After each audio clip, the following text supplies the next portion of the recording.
পরিশ্রম করতে হবে, পরিশ্রমের কোনো বিকল্প নেই। There is no alternative way to struggle. Struggle তোমাকে করতেই হবে।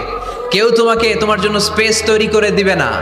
এই পৃথিবীতে কেউ কাউকে জায়গা দেয় না, এই পৃথিবীতে এসে জায়গা করে নিতে হয়। চিৎকার দিয়ে বলো ঠিক কিনা। হুঙ্কার দিয়ে পৃথিবীবাসীকে জানিয়ে দিতে হয় আমি এসেছি। মায়ের পেট থেকে যখন আমরা বেরোই, আমরা কি বলি? ওয়াও ওয়াও বলে নিজের অস্তিত্বের জানান দেই যে আমি এসেছি, এই পৃথিবীতে আমি জায়গা করে নিতে এসেছি। Life is not a bed of roses. এই পৃথিবী ফুলের বিছানো সজ্জা নয়। এখানে কষ্ট করতে হবে, পরিশ্রম করতে হবে, ঘাম ঝরাতে হবে। পরিশ্রমের ঘামে যে লোনা পানি থাকে, ওই লোনা পানিতে জন্ম নেয় সফলতার বীজ। এজন্য পরিশ্রম করতে হবে। সব নবীরা পরিশ্রমী ছিলেন, সব নবীরা কাজ করেছেন।